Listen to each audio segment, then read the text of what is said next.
Hello, everyone. Charles Watts here. Welcome back to Inside Arsenal. It is Friday. We are very nearly at the weekend and at the end of the first week of the international break, which is always a good thing. Only 9 days to go now until that game at the Etihad. It is beginning to feel very, very real. What a huge week that is going to be next week as we prepare for that top of the table clash.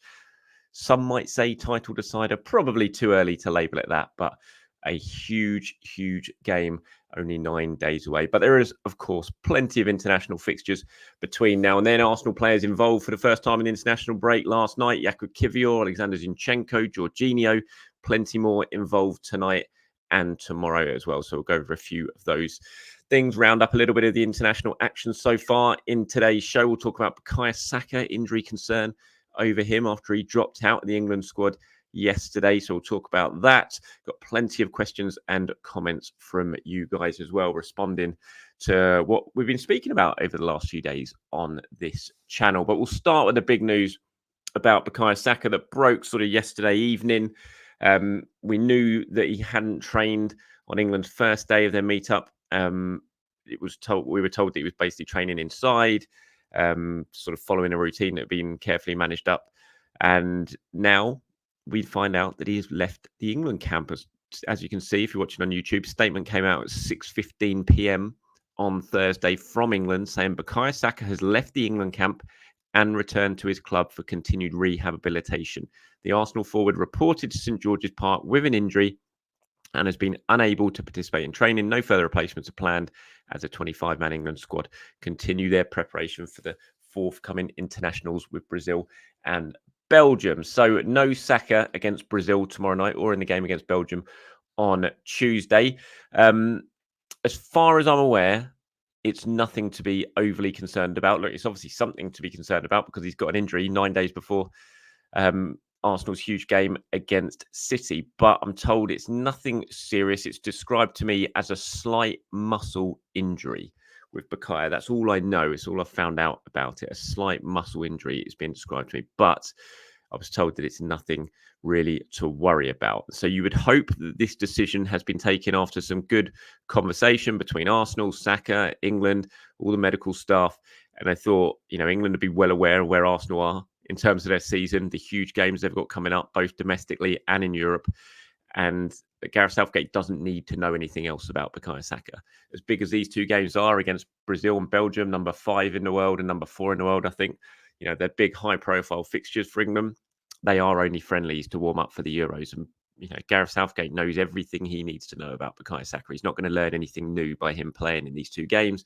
And so you'd hope that this is just a sensible decision that's been taken following communication from all sides and with the awareness of what Arsenal have got coming up and how important Bukayo Saka is to what Arsenal have got coming up, that the decision was taken to send him back just to let him get over this injury back at London Colney, not to take any risk. Because the worst thing, not just for Arsenal, but the worst thing for England as well right now is if you push Bukayo Saka when you don't really need to. He ends up doing something, if this is a muscle injury, and we don't know what, all I'm being told is muscle. I don't know if it's hamstring, calf, thigh, I don't know.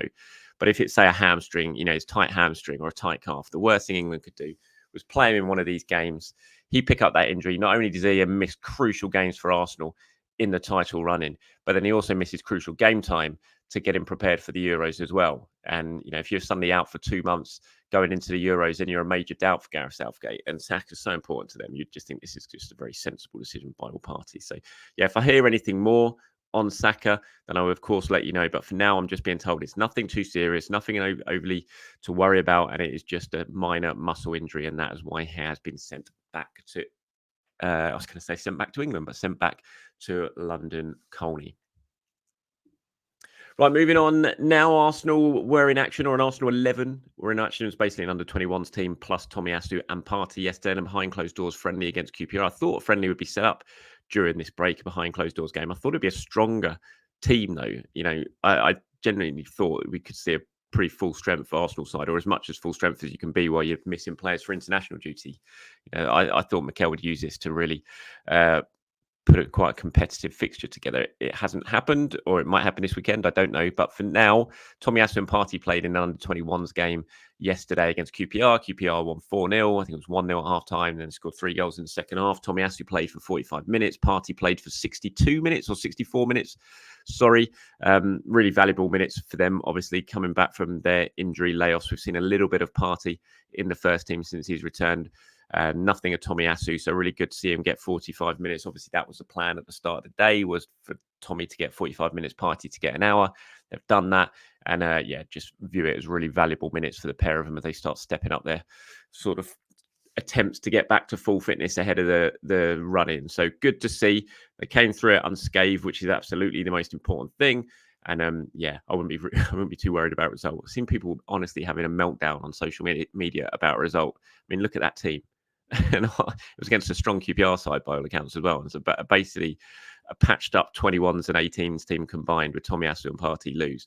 And people are going mad about it on social media. It's just like, calm down, guys, relax. Seriously, don't get too worked up about it. But yeah, really good news to see Tomiyasu and Partey back. And hopefully that will serve them well going into the title run-in. International wise, over the last day or so, Jakub Kiwior and Alexander Zinchenko, very good days for the Arsenal pair yesterday in their Euro 2024 playoffs. I think it was 5-1. Poland beat Estonia, and Karl Hein, not such a good day for him.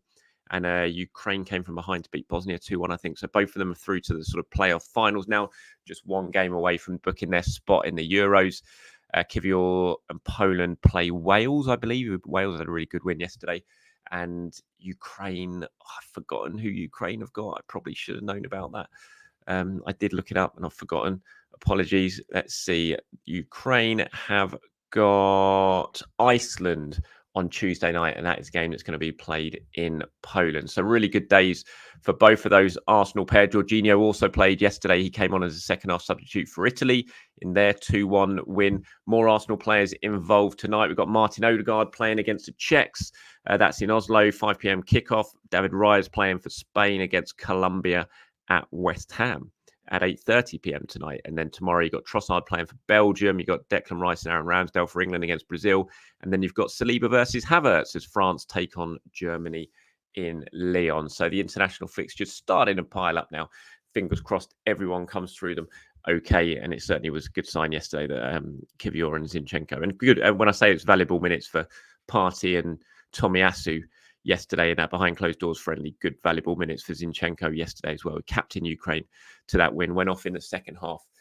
Didn't sound like he had the best of games, Zinchenko, but he's barely played for a long time. So it's just good to see him getting back and good to see him getting some minutes because that will only serve Arsenal well. Again, just as I was saying about Tomiyasu and Thomas Partey.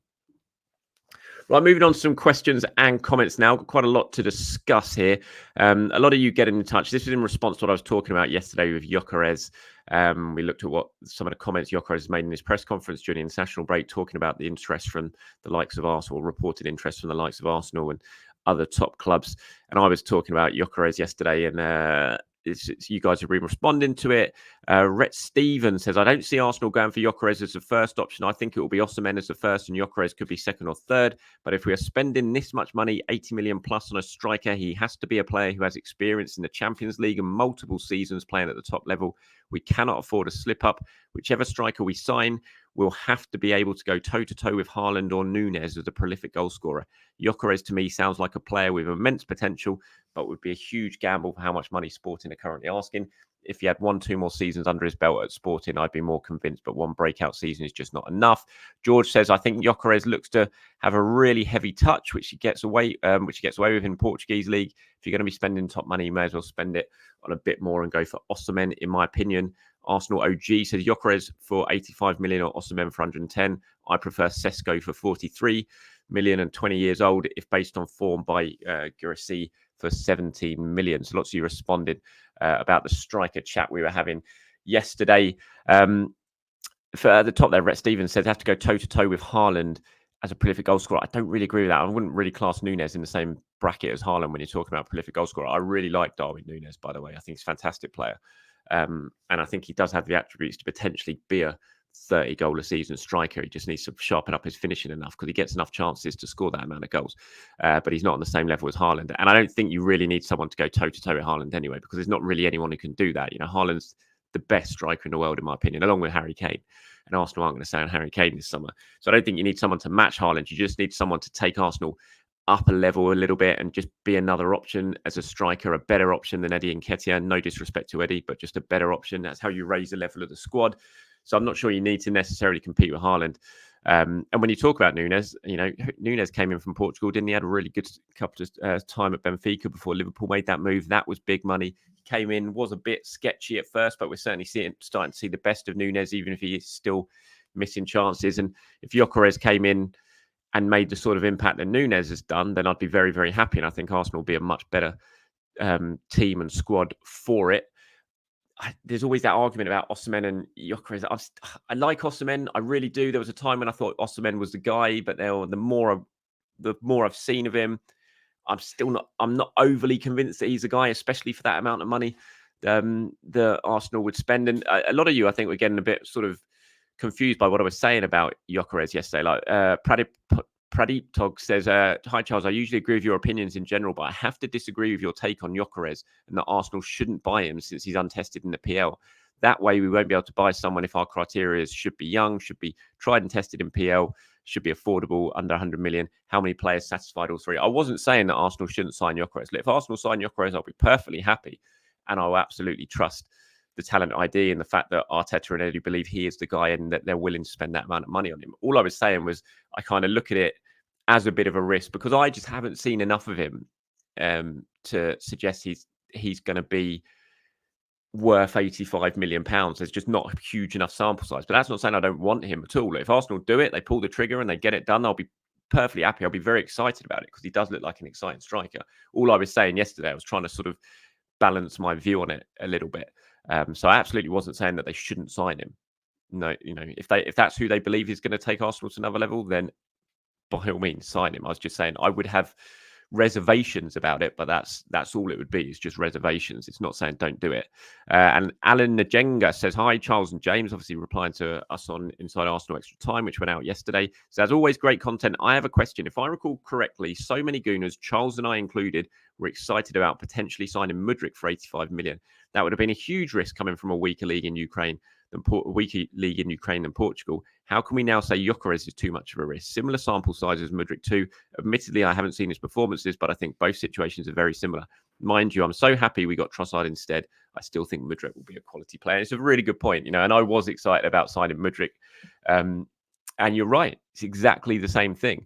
There was concerns about the money Arsenal are going to pay for Mudryk because of the sample size, the lack of experience in a top level league. But I was very excited about it. And I would be excited by Gyokeres. I'm not saying I wouldn't be. It's exactly that. I would genuinely be excited about it, especially if Arsenal are convinced that he's worth that money, because I would give my, I trust what they do and how they're thinking. So it's very good, well worth pointing that out, Alan. And yeah, I think you're right. And it is a very similar situation to Mudryk, who, by the way, like you, I still think could be a really, really good player. Mudryk, I think we're beginning to see signs of it now at Chelsea. He's beginning to settle in a little bit. He's certainly doing better than he was when he first arrived. But I'm utterly convinced, had Arsenal got that deal done for Mudryk, where he'd be in his career now would be in a completely different place, and he'd look a far better player than what's happened since he's gone to Chelsea. SP Douglas 22 now says Ramsdale for only 30 million is a joke, but correct. Arteta has ruined his value by not playing him. He should have sold him last summer if he knew Rayo would be number one. Sell Nketiah, Nelson, Ramsdale, Partey, Vieira, Lagonga and Tierney. Keep ESR. I've seen flashes of brilliance from him. He just needs to go for some confidence. But a world-class striker, right winger, 2 centre mids and an overlapping fullback. Sorry, I think that means buy a world-class striker, right winger, 2 centre mids and an overlapping fullback.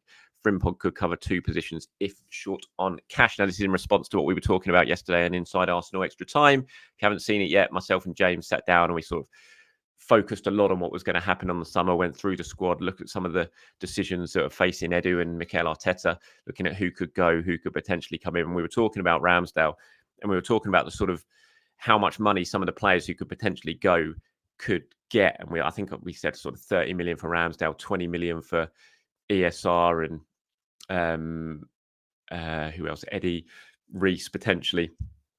And so that's SP Douglas's comment is in relation to that. And Ashmead below says, being happy with a combined 60 million for Reece, ESR and Nketiah is partly the reason why Arsenal have been no good at selling. If we're the blue side of London, we're getting 100 million for those three combined, no less. Three players, all under 25, high ceilings, high potential. Last season, we picked Eddie over Flo, who we sold for 30 million. Yeah, I'm not saying I'm happy with 60 million for those three. I'm just looking at the market the way it is at the moment. I just think it's going to be incredibly hard to sell. No one's got any money.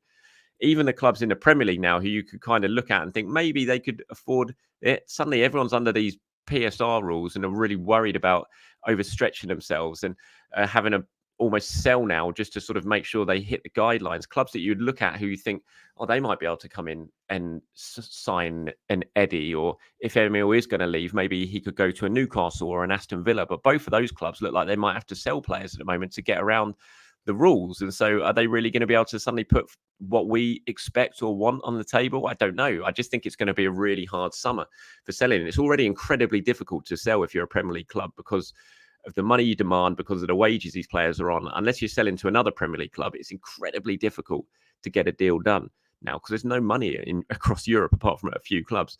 But now you're even struggling to sell to other Premier League clubs because they're having to balance their books and make sure they don't get docked points like we're seeing happen with Everton and Nottingham Forest as well. So those sort of values I was putting on the players yesterday, it wasn't what I'd want for them. I'm just kind of thinking it's realistic. And Ramsdale, especially as SP Douglas says, 30 million is about what Arsenal signed him for. You'd expect to get miles more than that. But given his situation now, given everyone knows he's number two, it is going to be hard to get more than that. I'd love to get 40, 50 million for Ramsdale. But I'm just not, unless say Chelsea come knocking or someone like that. I just don't know if it's gonna happen or not. So that's what we were talking about on the show yesterday. But let me know your thoughts on it, of course, in the comments below. Ben here, who I promised I'd read this out today because I didn't have time to do it in yesterday's show. So since we're in a bit of a lull before the league and the Champions League return, so I was wondering what would you rank as Arsenal's great away wins? In the league, the win at Old Trafford to secure the title must be up there. A more recent one, although not half as important, might be the 2-0 win at the Etihad when Cazorla ran the game. In the Champions League, I'll always remember the 2-0 against Milan at the San Siro in 2008. A brilliant all-round performance. Two random ones I loved were the 1-0 against Dortmund and Ramsey's winner and the Giroud hat-trick at Olympiacos. Hoping for another great night in Munich for a few weeks. I'd love to hear your thoughts. I mean, the obvious one, certainly in my lifetime anyway, I'm thinking the great away wins. I mean, there's nothing that will ever touch Anfield 1989, 2-0 to win the title, last day of the season, Mickey Thomas in the last minute. It was just, well, I was going to say you do a film about it. You have done a film about it, and it's going to be remembered forever. It's just to go to that great Liverpool team who hadn't lost by 2 goals at home for however many years it was on the final day of the season. Liverpool thought they'd won the league with 1-0 in the last minute, and then Mickey pops up and scores that goal, and the rest is history. I mean, you just don't get better than that. It was just the ultimate away win. It was fantastic. 2 years later, when they went to Anfield and won 1-0, and Merce scored when he sort of did that lovely little finish to the outside of his foot past Grobbelaar, won it 1-0, which kind of just, I knew at that point Arsenal were going to win the league. I mean, those are great away wins. Mark Overmars at Old Trafford in 98. A game Arsenal had to win if they wanted any chance of going on to win the title. They did win it, and then they went on that amazing run, won 10 in a row and won the title. So those are games that are really sort of stand out in the league in my lifetime. I mean, the great Champions League away nights at Real Madrid, into Milan, 5-1 at the San Siro, 1-0 at the Bernabeu. Really historic wins. Those absolutely are right up there as well for me. Some of the ones you point out there, I loved that 2-0 at the Etihad. 2-0 at the San Siro against Milan in 2008 after the 0-0 in the first leg. Brilliant away performance in the league. Like I said, the 2-0 win against Man City ultimately didn't really count for anything. That win, though, as good as it was and as good as Santi was in the game, it didn't really count for anything, but it was an excellent away performance. But there's been some really big away results. Even the 2-1 in the Invincible season, the 2-1 at Chelsea in February, when you go 1-0 down after a minute, it was a big game. Could Arsenal come back and win? And they did. And the winner at Anfield early in the season with Robbie Perez curling that one in, those big away wins. If you're going to win a league, if you're going to win a major trophy, you have to get those big away wins at some point in the season. And that's why I look at what's coming up for Arsenal now, with that Man City game on the 31st, with Spurs away at the end of the season, even with United away at the end of the season. Arsenal are going to have to win, I would say, 2 of those games, at least, if they're going to win the title. It's a big ask, but that's what winning a title's about. You have to go to these away grounds and win and prove you're worthy of being the Premier League champion. And I can't wait to see if the team can do it or not. So thanks very much for that, Ben. Lastly, now one from Irish Bro 1725. It says, "Hello Charles. Did you see Wiltshire on Simon Jordan? Looking back, did the team with Cazorla, Ozil, Sanchez, Wilshere, Giroud, etc. underperform, or was top four and a few FA Cups their realistic level?" I think they probably did but they had a chance to win a title. The season that Leicester won the title, Arsenal had a golden opportunity to win it, and they just couldn't take advantage of it. Having beaten Leicester in that game, Welbeck scored the winner. They were in such a good position. They had such a good team, experienced team, and they just underperformed. They underperformed all season, to be fair. They never played well enough in that season. There were flashes. There were some good performances. You know, they beat Leicester home and away. Leicester only lost 3 games that season, and Arsenal beat them twice. And, you know, if other teams had done their job against Leicester, then maybe Arsenal would have gone on and won the title. But they still had a chance to do it. They only got 71 points that season. Leicester won the league with 81 points. I had it here. I had a look. You think of that team, Arsenal scored 65 goals. They only scored 65 goals that season with the likes of Sanchez and Ozil, and they should have done better. They really should have done better with that season. They had such a golden opportunity. The loss at Man United immediately after beating Leicester, when Arsenal went and played basically a United youth team under Van Gaal, and Rashford scored those 2 goals, and Arsenal lost 3-2. It was a moment I really lost my faith in Wenger and thought he's got to go. If he can't motivate the team after beating Leicester, giving themselves a great chance to win the title, he couldn't get the team up enough to go and perform at Old Trafford against United's youth team. Just an injury-ravaged youth team. I remember coming away from that game just thinking, that's it, he's got to go. It needs a refresh, because that was a massive missed opportunity. So I think they probably could have won a league during that spell with that team. They were probably just about good enough, but mentally they just didn't have it. And so I think that's why they ended up having success in the Cups and not in the league. All right, thank you. Actually, I'm just in the back of my mind, I've just remembered, just quickly going back to Ben's question before I wrap this up.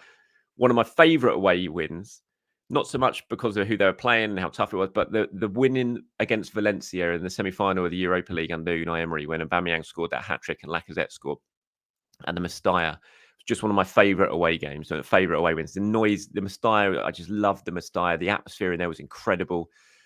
Semi-final of the European competition, obviously, even though it wasn't the Champions League. It was just a brilliant night. It was a brilliant performance from Arsenal. It was one of Emery's greatest nights, if not his greatest night as an Arsenal manager. And it was just a brilliant away win. And I love that one. So I'll always hold that one very, very dear as well. All right, that's it from me, everyone. Thank you very much for your time. Appreciate it. As always, anything you want me to discuss in tomorrow's show, let me know. Give me a comment, a question, reply in the comments below, and I'll pull some of those together as usual and to discuss them tomorrow. Until then, have a great start to your weekend. I'll speak to you soon. Bye-bye.